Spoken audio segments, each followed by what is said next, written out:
Good morning, students.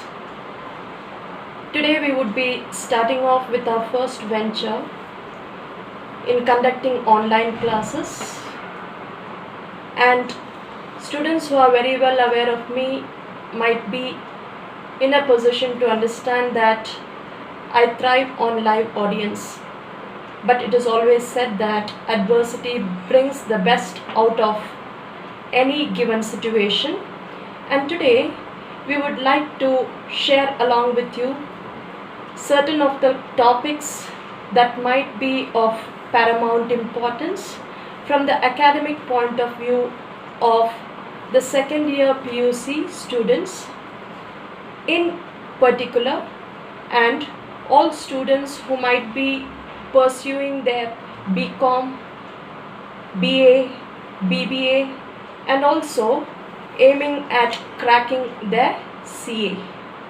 Therefore, the area that we are going to cover in this particular syllabus would be micro and macroeconomics. As you are very well aware, in the case of microeconomics, micro, as you are very well aware, is derived from the Greek word called as micros. Micros basically refers to small. So what exactly does micros here refer to in the case of economics? It is a study about individual units. Individual units in what manner? Individual units basically in the form of, it might come across as individual consumption. It includes production that might be carried on by the individuals, and along with that there is also one another part that goes into, which is called as the markets. Therefore, the entire microeconomics that we are going to study is basically covered under three different subheadings called as consumption, production, and markets. And that is exactly the entire syllabus of your microeconomics all about. Therefore, what does consumption cover? Consumption basically will be studied under our second chapter called as consumer behavior. Consumer behavior happens to be the chapter which covers consumption, wherein we are likely to understand how a consumer behaves in a particular situation regarding demand for commodities, consumption of commodities, and so consumption goes on to indicate the behavior that a consumer is likely to present. But consumption cannot happen if at all goods and services are not produced. Under such a circumstance, we come across our next topic, which is called as production. Production. Who carries on production? Production is carried on by an entrepreneur, or it might be an enterprise. An enterprise goes on to produce the commodity.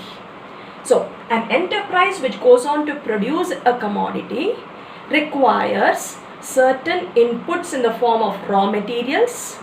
They require finished products, and therefore those finished products ultimately are sold in the market. Then we go on to our next chapter, which is the market phenomena. In the case of markets, markets are basically classified under two heads. Markets which are called under the heading of the perfect markets, and the second one called as the imperfect markets. Now, a perfect market will only have one subdivision, whereas an imperfect market would have multiple divisions in the form of a monopoly. Then we go across to a second type of a market, which might be a duopoly market, and then you have the oligopoly market, and you have the next one which is called as the monopolistic market. Monopolistic market. So these are the divisions that we will be dealing with under your topic called as microeconomics. But prior to beginning all of these, we require to understand one important area that we would be adding on, which is identified as the introduction. Therefore, microeconomics covers introduction, consumption, production, and the markets divided under perfect markets and imperfect markets.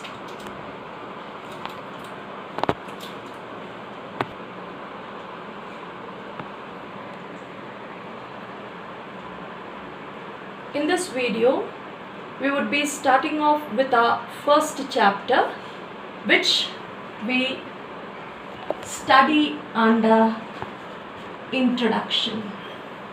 Basically, a small chapter, nothing much to be worried about.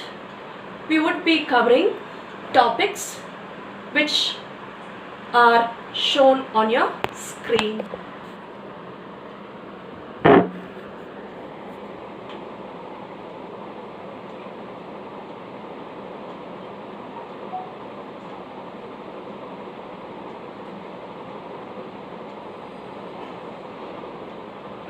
Now we begin with the introduction, wherein we require to understand what exactly happens to be an economic activity.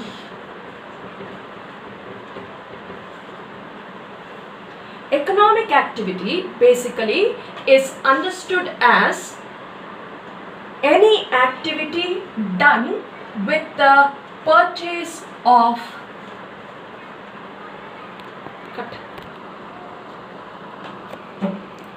economic activities are those wherein we find that purchase of goods and services are carried. So under such a circumstance, it invariably becomes necessary either for the government or for the private sector or an alternative structure in the form of the mixed economic structure to come into existence. Therefore, the government requires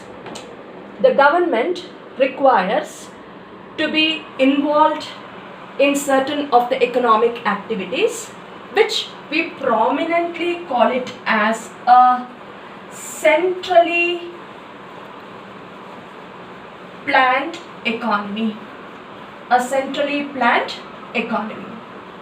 When the private sector is carrying on the economic activity, then we go on to mention this particular aspect as that type of an economic activity which is called as the free market economy. And in certain countries like India, where both the participation of the private sector as well as the government comes into existence, then we call that type of an economic system as a mixed economy. Therefore, basically, economic structures are classified into centrally planned economy, free market economy, and a mixed economy. But all these type of economies are likely to confront certain problems. These are basically identified as the basic problems of the economy, which you will be in a position to see on your screen. These are identified as the basic problems of an economy. Students, we require to know that this particular concept is a 4-mark topic, and therefore we require to exactly put it across as according to however I have provided it to you on your screen. Now let us try to understand this very topic in detail. We are going across and have a look at the board. We will be trying to find out how exactly can you identify the basic problems that are associated with an economy. Initially, this particular concept was put across by one individual called as Professor Samuelson. Professor Samuelson was the first individual who went on to put across this particular concept called as basic problems of an economy. As according to Professor Samuelson, he put it across under 3 different headings. For our better understanding, we can put it in simple words as what to produce, how to produce, and for whom to produce.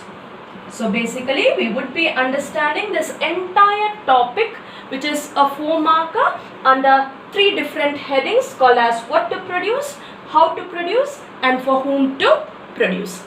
Now coming to this particular concept called as what to produce. When we require to put a 1-word bracketed concept for this, we identify it as the problem of allocation of resources. The problem of allocation of resources. So this is what is the entire crux associated with this particular concept called as what to produce. Identified as what? Identified as the problem of allocation of resources. Now, who allocates the resource? It is dealt with differently in a centrally planned economy, dealt differently in a free market economy, and seen in an altogether different manner, probably in a mixed economy. Now, in the case of a centrally planned economy, as I have already told you, centrally planned economy, the production, distribution and consumption is all determined by whom? By the government. Now, under such a circumstance, who exactly does this? In a centrally planned economy of allocating resources, it is done by the government. Whereas, in the case of your second situation of a free market economy, in your free market economy, based upon the price of the commodity as well as the consumer, you will find that the private business enterprises will decide upon what exactly should be the allocation of resources. However, in a mixed economy, there is a beautiful understanding between both the public sector as well as the private sector. Both the public sector as well as the private sector goes on to decide upon the entire production process. Therefore, in your first topic, the area of coverage, you would be identifying this particular what to produce as a problem that is confronted in the form of allocation of resources. And It is done differently in centrally planned economies, free market economies and mixed economies. In a centrally planned economy, exclusively done by the government. In a free market economy, the price and the consumer will determine how exactly the production should be taking place as well as the allocation of resources should be happening, and it would be done by the private sector. In a mixed economy, it will be comprehensively decided both by the public sector and private sector. When we are telling that the public and private sector is involved, you will find that the public sector basically provides all types of services, whereas the private sector goes on to provide you with consumer goods, those that are regularly utilized by people on a day-to-day basis. Therefore, this is your first aspect of what to produce. Now, we go across in order to see our second aspect of how exactly the production activity should be carried on. Now we start off with our second concept. The second one under our basic problems, as already told to you, is how to produce. Now in the case of how to produce, it is bracketed in the form of use of technology. How are we likely to use the technology under any given circumstance? All countries, as you are very well aware, are not equally equipped in order to utilize technology according to their whims and fancies. Now, under such a circumstance, the use of technology will be dependent upon the country's capability to do any sort of an investment. Here, we would be covering only two aspects. That is, should a country go forward in order to utilize what you identify as a labor intensive technology, or should it be in the form of what you call it as a capital intensive technology? Now coming to your labor intensive technology. Now take for example, if there is a highly populated country like India, they wouldn't be having sufficient capital at their disposal. Under such a circumstance, they would prefer to go in order to take up what is identified as a labor intensive technology, wherein in place of machinery, you are making use of manpower in order to get your work done. Therefore, labor intensive technology, roughly speaking, can be put across in the form of predominantly underdeveloped countries making use of this particular technology. Whereas, capital intensive technology is making use of machinery in place of laborers or manpower. Under such a circumstance, all the developed nations and richer countries would be in a position to afford this. Therefore, use of technology or how the production should be carried on is dependent upon whether we should be adopting a labor intensive technology or whether it should be a capital intensive technology. And the other part that we can put across in the form of a point C and a point D would be whether we should be having large scale industries in order to carry on production, or the industry should be in the form of small scale industries. Should the industry be a large scale industry or should it be a small scale industry? Large scale industry, as you are very well aware, requires huge quantities of capital. Capital would be absolutely necessary in order to set up a large scale industry. In comparison, a small scale industry might be in a position to make use of whatever is the local raw materials, local labor that might be available. So these are all the possibilities that are available at the disposal of an individual who is producing the commodity. So therefore, how to produce would cover use of technology.